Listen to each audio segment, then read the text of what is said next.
Hey guys, welcome back to episode 6 of Between Realms, the podcast where we psychoanalyze fandom culture and its impact on a larger scale. I'm your host Carrington, and today we're diving into something a little darker, but very important. The rise of dystopian and fantasy stories and how these narratives have raised a generation that could truly change this world.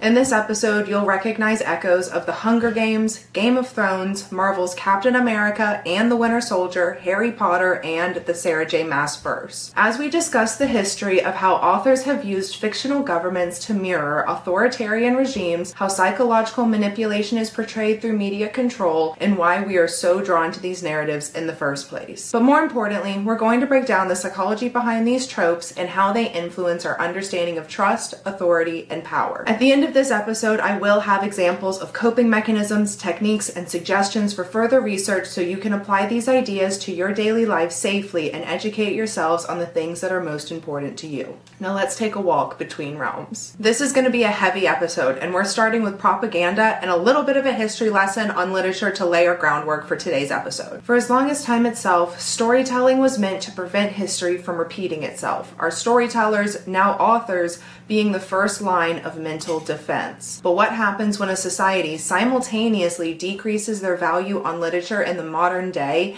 at the same time as a rapid spike in popularity in dystopian and fantasy literature in our youngest generation? With books like Hunger Games and Maze Runner sweeping through our generation, leaving absolutely no one without hearing the names of Katniss Everdeen, Thomas, and of course, Harry Potter. While not a dystopian society, Harry Potter is still very influential and prevalent to the topics we are going to discuss today. Taking it back to George Orwell's 1984. The party rewrites history, manipulates facts, and uses the concept of double think to keep the population confused and obedient. Similarly, in the Hunger Games, the Capitol crafts televised games to manipulate the public perception, dehumanizing the districts and reinforcing the illusion of control, which was incredibly prevalent in Sunrise on the Reaping, as we got Haymitch's direct inner monologue as he watched that television of that's not what happened, that's not what happened, that's not what happened. Also very similarly to Umbridge's rise to power within Hogwarts, and this was made possible by public support through the propaganda from the Ministry, who was manipulated by many dark wizards. Umbridge, like I said, was able to rise because all the parents, all the public of the community was supporting her and the Ministry because the propaganda the Ministry was putting out. We only knew differently because we were in Harry's perspective. We were there firsthand. So what's happening here psychologically? This taps into cognitive dissonance theory. When a person holds two conflicting beliefs, values, or attitudes, they experience discomfort. Totalitarian systems exploit this discomfort by flooding individuals with conflicting information. People then rely on the system itself to resolve their confusion, deepening their dependence on the authority. Propaganda also activates the central and peripheral routes of persuasion, just like from the elaboration likelihood model, otherwise known as ELM. To use the Hunger Games as another example, the Capitol uses the extravagant imagery and fear-based symbols, bypassing critical thinking and working the emotional system to shape opinion. If you know me from my TikTok page, you know that I have always strictly ran a platform and community that did not discuss real-world issues. I always wanted to indulge you in your escapism. I always wanted to allow you guys to have a safe place from whatever you were going through in life, to leave your worries, to leave everything at the door and just enjoy your fandoms and fantasy and heal and almost provide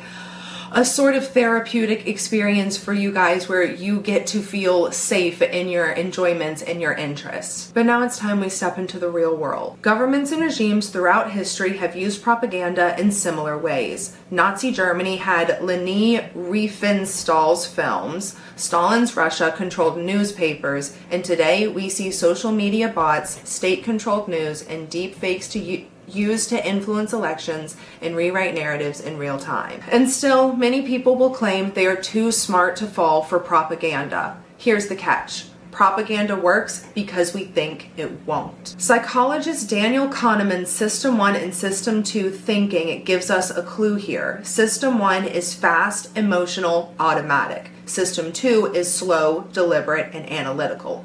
Propaganda is designed to target System 1 before System 2 kicks in. So when Katniss shoots the arrow in the Hunger Games Mockingjay, it's more than a cinematic rebellion. It's the interruption of System 1 processing, jolting the viewer awake, forcing cognitive reevaluation. We love these moments because they stimulate psychological clarity, something often missing in real life. Fiction allows us to rehearse rebellion in our minds. Because think about it, when you put yourself in Katniss's shoes, if you are somebody who has a younger brother or sister in real life, thinking about their name, I have a younger brother and sister, I'm trying right now, thinking about their names getting pulled, I would have stood up and done that in a heartbeat. Many of you would have as well. And that's not just play, that's subconscious preparation. Now let's talk about paranoia. In George Orwell's 1984, there's a famous line, "Big Brother is watching you." This has trickled down through the media, and in Captain America: The Winter Soldier, Hydra infiltrates S.H.I.E.L.D., launching Project Insight, a mass surveillance program designed as preemptive protection. Or what about Umbridge's Inquisitorial Squad, or the Snitch Squad? This plays directly into the psychological concept of the Panopticon. This was a prison designed by a guy named Jeremy Bentham, and it was later expanded by philosopher Michael, fuck you guys and your last names, later expanded by a philosopher Michael Foucault. Foucault. The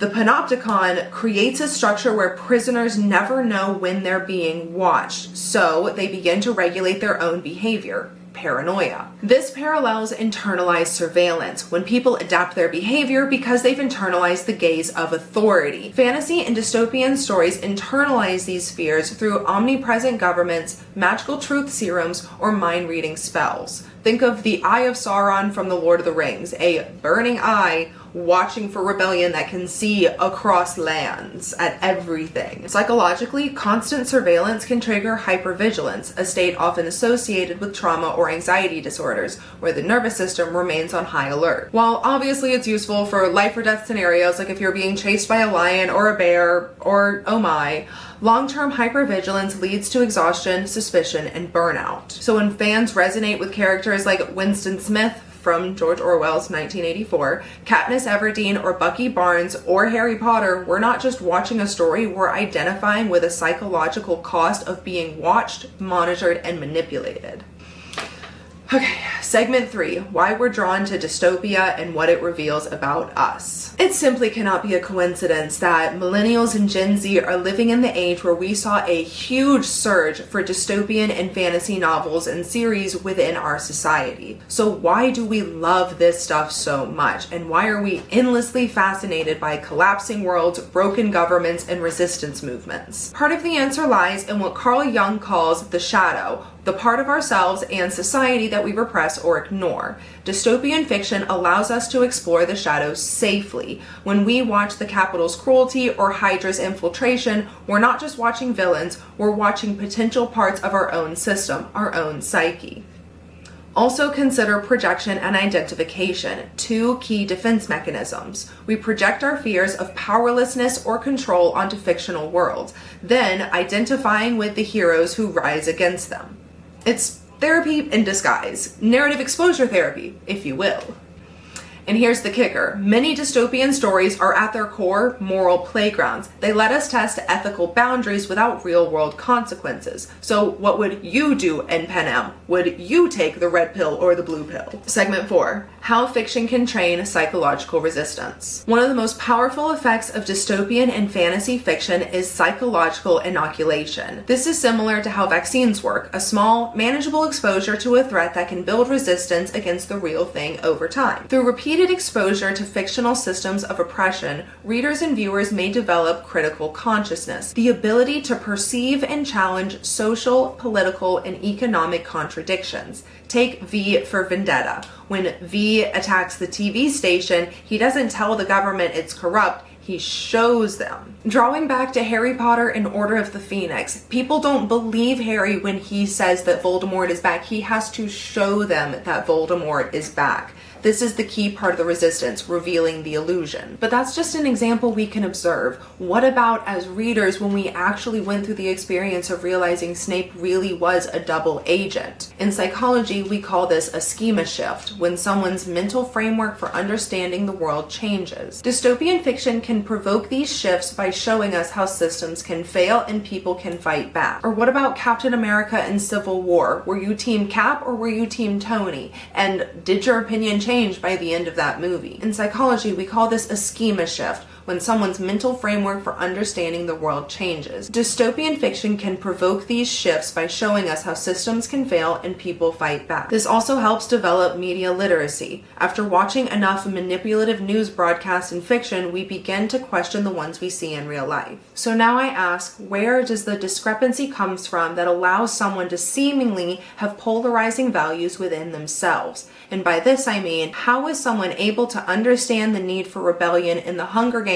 or Harry Potter, but not understand warning signs or parallels in their real life? Because I don't know about you, but I'm not about to go through 75 years of something before somebody else stands up and says, I've had enough. We've all had enough. It's time we start taking the pages from our own books. In order to have a clean slate, or in order for an author's message to come through, the defamiliarization process is used to strip away the viewer's previously held thought or understanding. My best example is someone who works in the school system of America, and say perchance in a hypothetical situation that there might be certain regulations within the school system under the guise of they're for the children's best interest. And I have nothing to do with school systems. I'm not in them. I don't know what's happening in there. So all I know is through research and asking people that I know who are directly involved in the school systems. So let's say hypothetically a school says no more after school clubs. Like the sports can still do it, other things can still do it, but like the niche, like random little clubs, like no more.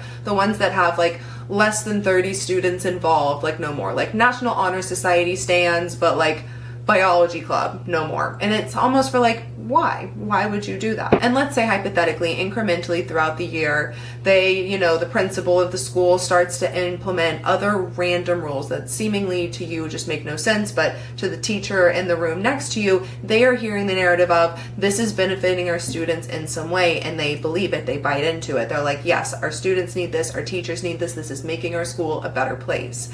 And then let's say a couple weeks go by, a couple different random rules that are making the students uncomfortable. You're questioning what's happening, but this teacher next door to you is like, yeah, this makes sense.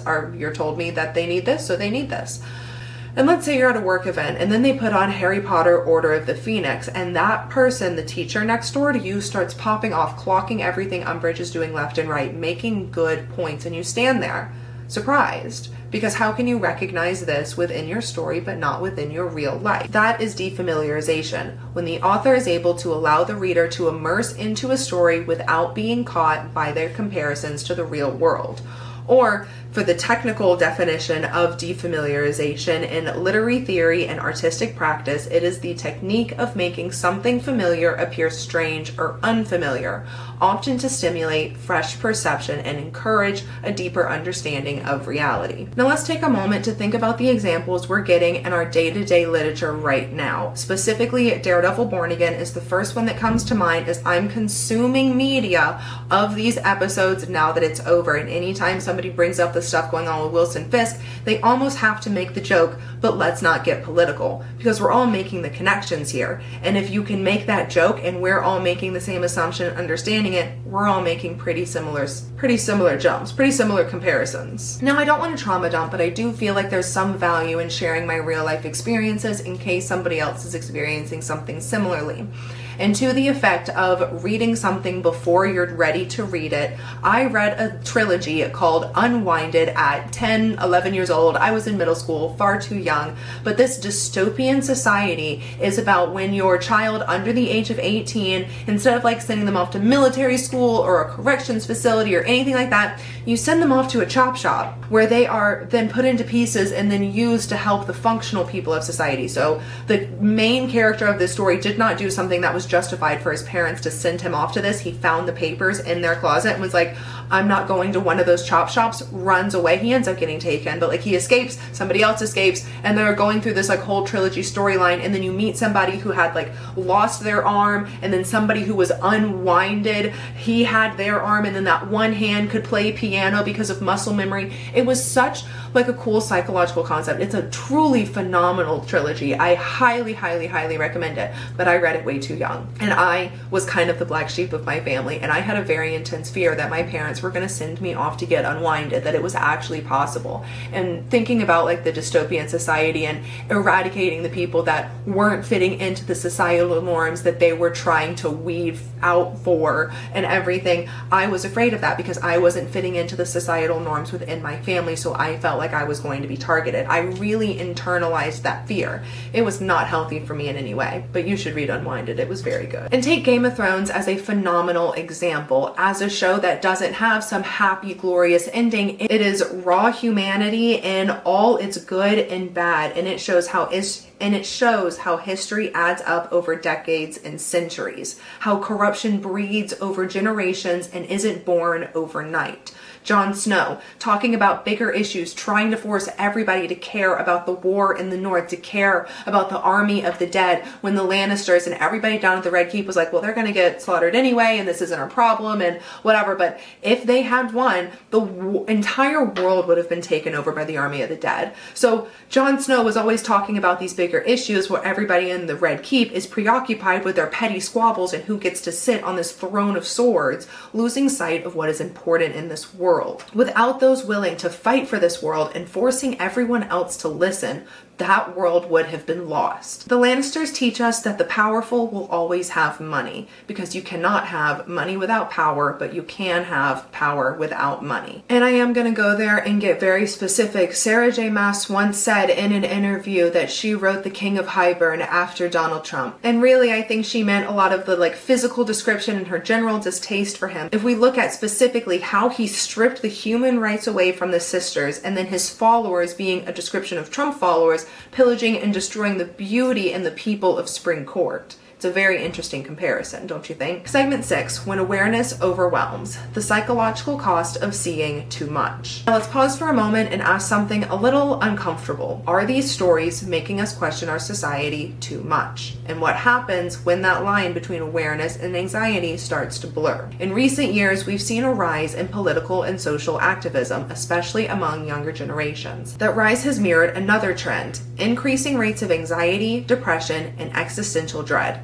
Coincidence? Probably not entirely. Psychologically, this is tied to a concept known as existential anxiety, the deep discomfort that arises when we confront questions about meaning, mortality, freedom, and our place in the world. Dystopian fiction often accelerates this process by introducing young minds to overwhelming societal problems before they've developed the cognitive tools to process them. Because remember, trauma is always defined as anything you experience that you do not have the cognitive ability to process or understand. It's like handing a 13-year-old The Handmaid's Tale and expecting them to digest it without an emotional consequence. These stories force the reader to ask, what if this did happen to me? And what if it's already happened? That kind of mental leap can lead to what psychologists call learned helplessness, a state where a person feels that no matter what they do, nothing will change. This theory, that was first introduced by Martin Siegelman, explains how repeated exposure to uncontrollable stressors can lead to emotional shutdown, apathy, or even depression. And let's be real, when every TikTok, tweet, Netflix show is reinforcing the idea that the world is falling apart, it's easy to start thinking your voice doesn't matter, that you're powerless, that your future is already written. And the paradox here is fascinating because dystopian media is meant to provoke action, and if consumed too early or too often without critical reflection, it can have the opposite effect, paralyzing instead of empowering. Like if you've ever finished a binge watch of Black Mirror and you sit there and you just don't know what to do or how to move with yourself, or if you're like me, you decided to watch Get Out and then like 4 episodes of Black Mirror right after that, when you know that when you watch something right before bed, it ends up in your dreams. Those dreams were talked about in my therapy sessions. This is where developmental psychology becomes crucial. Adolescents and young adults are in the middle of forming their identities, what Erik Erikson would call the identity versus role confusion stage. During this period, too much dystopian input without hope or guidance can tilt someone towards cynicism instead of activism. So what's the antidote? Balance, reflection, community. Consuming dystopian fiction with a critical lens, preferably alongside guided discussion or education, helps prevent emotional overload. Pairing stories of oppression with stories of resistance helps keep the narrative from collapsing into despair. Because here's the truth. If dystopia teaches us to question authority, then psychology teaches us how to cope with that awareness, how to regulate fear, how to fight burnout, and most importantly, how to turn insight into action. Segment 7, mindful reading, how to stay grounded while exploring dark worlds. Before we close out, let's talk about something incredibly important. How to engage with heavy stories without losing yourself in them. We've spent this episode unpacking big themes from propaganda, paranoia, and systematic oppression, and how fiction reflects reality. But let's be honest, that level of awareness can feel like a weight. So how do you keep exploring these ideas without burning out? Let's start with how to assess literature mindfully. Here are some examples of psychologically healthy ways to approach a story like The Hunger Games, 1984, or The Handmaid's Tale. 1. Ask yourself, what emotional state is this story putting me in? Literature evokes emotion for a reason. By becoming aware of your emotional response, whether it's fear, outrage, or inspiration or empowerment, this helps you shift from passive consumption to active reflection. This is rooted in emotional intelligence, the ability to recognize and regulate your feelings, a skill linked to psychological resilience. 2. Identifying the system at play, not just the villain. Instead of asking who's the bad guy, ask what kind of structure allows this kind of power dynamic to exist. And that simple shift cultivates systems thinking, a concept in psychology and education that helps us understand how individuals are shaped and constrained by larger societal forces. 3.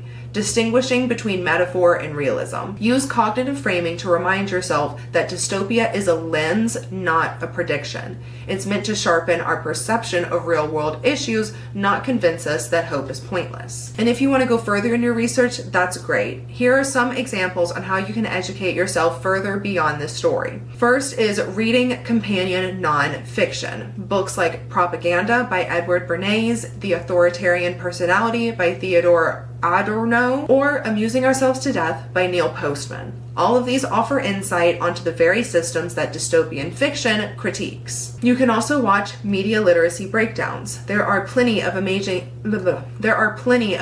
psychologists, educators, and creators online who specialize in analyzing how narratives shape belief systems.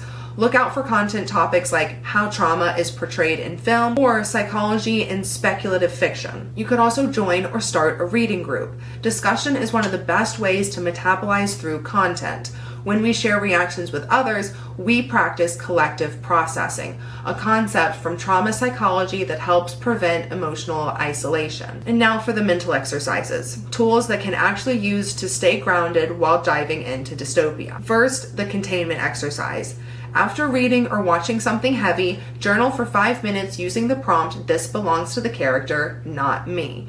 Separating fictional distress from personal distress, a simple technique pulled from narrative therapy. Like, for example, if you're really connecting to a character and the stuff going on in your life is really resonating with stuff that's going on with the character, the lines can start to blur as the character experiences their own storyline. Taking the time to separate what are your experiences and the character's experiences helps you separate the feelings that are your job to take care of and what you can let go of. 2. The empowerment check. Ask yourself, what action, however small, can I take in my real life that aligns with the values of the story's hero? This reinforces agency, the psychological antidote to helplessness. 3. The reality anchor. And think Inception for this one. Keeping a physical or visual cue nearby when reading dark literature. A candle, a favorite object, a grounding stone, a totem, if you will. Each time the story feels overwhelming, hold it, spin it. Remind yourself, this is fiction, my world is different. This is a type of somatic grounding used in both trauma therapy and mindfulness training. If your dystopian spiral has you thinking about learning archery or living off the grid, take a walk, touch grass, call your therapist. Not every story has to lead to a survival bunker. The goal here is not to shut out darkness, it's to build the inner infrastructure to face it with clarity and compassion. Because if these stories teach us how to resist oppression, psychology teaches us how to resist despair. And in that way, you're not just reading fiction, you're practicing mental resistance training. Now, bringing it back to us. So what can we take from all of this? Dystopian and fantasy stories aren't just entertainment, they're emotional laboratories, psychological training grounds. They help us make sense of propaganda, paranoia, and power, not just in imaginary worlds, but our real ones. By studying how these narratives influence our thinking, we become better equipped to resist manipulation, question authority, and stay grounded in truth. So the next time you watch a character rise against an oppressive regime, ask yourself, what part of me is also rebelling, and what am I learning from this resistance? Thanks for listening to this episode of Between Realms. If you enjoyed this episode, hit subscribe, leave a review, and share it with your favorite fellow rebels and dreamers. And until next time, stay curious, stay critical, stay free, and remember, you're the hero in your own story.